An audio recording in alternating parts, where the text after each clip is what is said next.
Medigadda barrage వద్ద మళ్లీ ధ్వనులు ప్రకంపనలు వచ్చినట్లుగా తెలుస్తోంది. కుంగిన 7వ బ్లాక్ లోని 16వ నంబర్ గేటును పైకెత్తడానికి నీటిపారుదల శాఖ ప్రయత్నించగా బ్యారేజ్ క్రింద భూగర్భంలో నుండి భారీగా శబ్దాలు ప్రకంపనలు రావడంతో వెంటనే ఆ పనులను నిలిపివేశారు.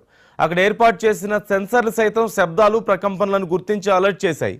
దీంతో బ్యారేజ్ పెను ప్రమాదానికి లోనయ్యే అవకాశం కనిపిస్తోందంటూ నీటిపారుదల శాఖ వర్గాలు ఆందోళన వ్యక్తం చేస్తున్నాయి. ఈ అంశానికి సంబంధించి పూర్తి సమాచారం మా ప్లానింగ్ ఎడిటర్ సురేష్ గారిని అడిగి తెలుసుకుందాం. సురేష్ గారు, మరొకసారి భారీ శబ్దాలు ప్రకంపనలు వచ్చినట్లుగా తెలుస్తోంది మేడిగడ్డ వద్ద. అక్కడ ఆ గేటును ఎత్తే ప్రయత్నంలో మరి అక్కడ పరిస్థితి ఏంటి అనే వివరాలు ఏమైనా తెలుస్తున్నాయా? అధికారులు ఏమంటున్నారు అనే వివరాలు ఏమైనా తెలుస్తున్నాయా? నందు, మీకు తెలుసు అక్టోబర్ 21వ తేదీన అంటే ఎన్నికలకు ముందు సందర్భంలో మొత్తం మీద ఆ పేలుళ్ళు శబ్దాలు, పెద్ద పెద్ద పేలుళ్ళు శబ్దాలు రావడం, దాంతో అక్కడ మనకి ఆ బ్లాక్ లో దాదాపు 7వ బ్లాక్ లో 21, 22 పిల్లర్స్ అనుకుంటా. ఆ పిల్లర్స్ లో 20 అంటే 21, 20, 19 అంటే వరుసగా ఆ 18 దగ్గర కూడా కొంత క్రాక్స్, మొత్తం మీద కూడా ఆ పిల్లర్స్ అనేది క్రాక్స్ అని రావడం, దాని మీద మొత్తం మీద కూడా నేషనల్ డ్యామ్ సేఫ్టీ అథారిటీ వాళ్ళు, అంటే వీళ్ళు యాక్చువల్ గా ఏంటంటే అప్పుడు కిషన్ రెడ్డి గారు ఇనిషియేట్ తీసుకున్నారు. వీళ్ళు ఏమి ఎలక్షన్ కాబట్టి అప్పుడు అధికారంలో ఉన్న బీఆర్ఎస్ ప్రభుత్వం ఏమి స్పందించలేదు. దాని మీద NDSA national dam safety authority of India వాళ్ళు రిక్వెస్ట్ చేస్తే వాళ్ళు వచ్చి ఇమీడియట్ గా పరిశీలించి ముందుగా అసలు డ్యామ్ ని కనుక మళ్ళీ అసలు ఫర్దర్ గా ఇంకా కుంగిపోకుండా కాకుండా కొట్టుకుపోక పరిస్థితి అలాంటివి రాకుండా ఉండాలంటే ముందుగా ఆ ఏదైతే మేడిగడ్డ బ్యారేజ్ నిల్వ చేసిన 10 టీఎంసీలు ఎంత వాటర్ అప్పుడుకుంటే ఆ 10 టీఎంసీల వాటర్ ని ఇమీడియట్ గా తక్షణమే విడుదల చేయాలి అని చెప్పి అన్నారు. ఆ రకంగానే దాన్ని ఖాళీ చేశారు. అయితే దాని మీద మిగతా అదే విధంగా సుందిళ్ళ, అన్నారం బ్యారేజ్లో కూడా ఇలాంటి పరిస్థితులు ఏర్పడ్డాయి అన్నట్టుగా అప్పట్లో రిపోర్ట్స్ అవి ఇచ్చారు. దాని మీద అయితే అప్పుడు ఎలక్షన్ జరిగాయి, ఎవరు పట్టించుకోలేదు. ఎలక్షన్స్ తర్వాత మీకు తెలుసు అసెంబ్లీ గేట్ జరిగింది, అక్కడ నుంచి ఏటీఎం వీళ్ళందరినీ తీసుకెళ్ళటం అన్ని చేయడం చేశారు. అయితే కేసీఆర్ గారు మాత్రం ఇదంతా ఏముంది పెద్ద, అసలు ఈ చిన్నది పిల్లర్స్ కడితే వెళ్ళిపోతుంది, పెద్ద ఇబ్బందే కాదు, ఎన్ని డ్యాములకు ఎన్ని ప్రాజెక్టులు ఇబ్బంది కాలేదని చెప్పి అప్పుడు ఉన్న మాజీ సీఎం గారు వాదించారు. అయితే ఇప్పుడు కీలకమైన అంశం ఏంటంటే నిన్న మొన్న చర్చలు జరిగింది. సీఎం గారు కూడా రేవంత్ రెడ్డి గారు కూడా చర్చలు జరిపోయి ఏంటంటే మళ్ళీ వర్షాకాల సీజన్ వస్తుంది. ఇప్పుడు ఏదైతే పగుళ్ళు స్వయంగా సీఎం గారే వెళ్ళి అన్ని కూడా చూపించడం మీడియాకి అని మనం అందరం చూసాం. ఇప్పుడు దాన్ని ఇప్పుడు నీళ్లు నిల్వ చేయాలంటే మరమ్మతులు, తాత్కాలికంగా మరమ్మతులు చేయాలి కదా. ఎలక్షన్ కోసమే చేయలేదు, ఇదంతా కావాలి అని చెప్పని బీఆర్ఎస్ ఎలిగేషన్ చేసినప్పుడు కూడా ఇప్పుడు మరి వర్షాకాల సీజన్ లోపు మరమ్మతులు చేయాల్సి ఉంది. ఇప్పుడు నేషనల్ డ్యామ్ సేఫ్టీ అథారిటీ వాళ్ళు ఇచ్చిన సలహాలు కానీ ఇతరత్ర కానీ దానికి మరమ్మతులు చేయాలి.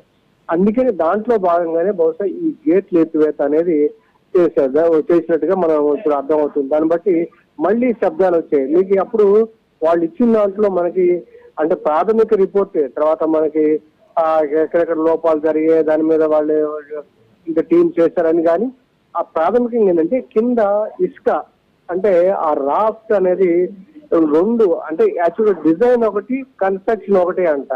సో దాని వల్ల కొన్ని ఇబ్బందులు వచ్చాయి. ఆ ఇసుక కింద కుంగిపోవటం వల్ల ఈ పరిస్థితి ఏర్పడింది అని చెప్పని మనకి ఆ ప్రాథమిక నివేదికల రిపోర్ట్ లో అదే చెప్పారు. కాబట్టి అది చేయాలి అంటే మరి ఇప్పుడు కూడా ఎత్తినప్పుడు ఇంకా బరువుకి బహుశా అది ఇంకా లోపలికి కుంగి ఉండొచ్చు. అందుకని ఈ శబ్దాలు అక్టోబర్ 21న ఏ శబ్దాలు అయితే పేలుడు శబ్దాలు వచ్చే ఒక రకంగా అప్పుడు ఆ రోజు ఏమనుకో సంఘ విద్రోహం చేరి అయి ఉండొచ్చు అని ఒక ఆందోళన పడ్డారు.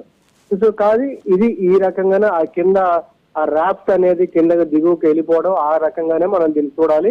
ఇప్పుడు మరి ఎట్లానో ఆపారు కాబట్టి ఆ ఎన్డీఎస్ఏ మరి దీన్ని సంబంధించి అసలు మరమ్మతులు చేయాలా, లేదంటే ఇప్పుడు కాంగ్రెస్ ప్రభుత్వం చెప్తున్నట్టుగా అసలు మొత్తం డ్యామ్ సగం వరకు కూడా తీసేసి దాదాపు 1.5 కిలోమీటర్ల మేర పొడవది మేడిగడ్డ బ్యారేజ్ 3,625 కోట్ల రూపాయలతోటి నిర్మించారు దాన్ని.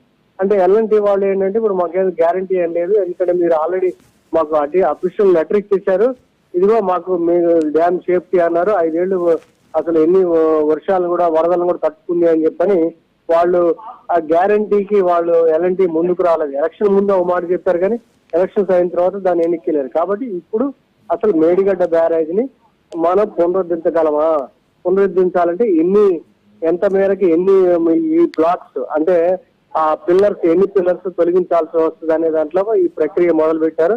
సో మొదలు పెట్టిన తొలి రోజే ఈ శబ్దాలు అనేవి వచ్చాయి.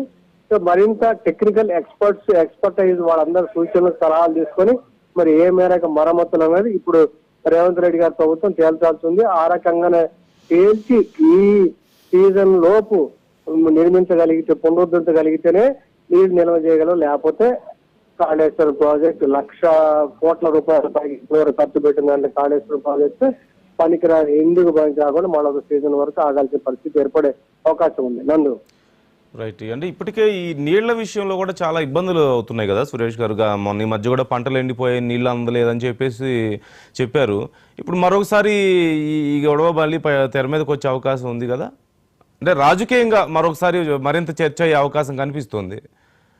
ఇప్పుడు అది ఆల్రెడీ రాజకీయంగానే పీక్ వెళ్ళిపోయింది. ఇప్పుడు ఎలక్షన్స్ అయిపోయినాయి.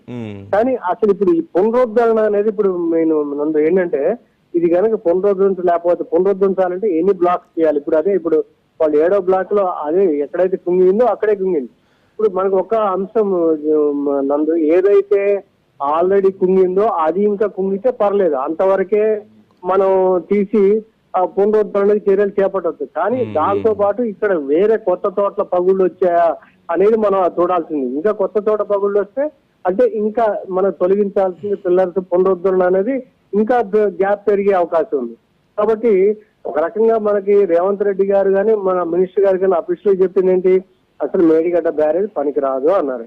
అంటే కానీ ఇప్పుడు పునరుద్ధరణకి ఎన్డీఎస్ఏ రిపోర్ట్ ఏదైనా మనం టెక్నికల్ గా మనం ఓవరాల్ గా చెప్పడం వేరు, టెక్నికల్ ఎక్స్పర్టైజ్ ఇంజనీర్లు వాళ్ళు డ్యామ్ సేఫ్టీ అథారిటీ వాళ్ళు చెప్పడం వేరు. వాళ్ళు ఇంపౌండింగ్ వాటర్ మీకు ఈ మరమ్మతు చేస్తే లేకపోతే ఏదో టెక్నాలజీ ఉంది, శాండ్ టెక్నాలజీ, ఇలాంటి టెక్నాలజీ అంట అనేది దానికి సంబంధించి చూడాలి. వాటర్ అయితే మీరు చెప్పినట్టుగా చాలా క్రైసిస్ ఉంది. మీకు లాస్ట్ టైం కృష్ణాలో కూడా నీళ్లు రాకపోవడం వల్ల పంటలు కూడా ఎక్కడ చాలా చోట్ల పంటలు రాలేదు. కొంతమంది వేసినాయి కూడా బోర్లు కూడా ఎండిపోవడం, గ్రౌండ్ వాటర్ దిగువకి వెళ్ళిపోవడం, ఆ రకంగా చాలా ఇబ్బందులు వచ్చాయి.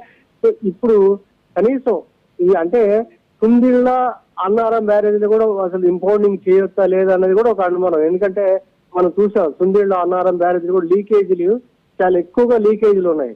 కాబట్టి లీకేజీల వరకు సరే అది ఒక రకంగా అక్కడైనా నిల్వ చేయగలరా లేదా అనేదాన్ని చూడాల్సి ఉంది. నందు రైట్.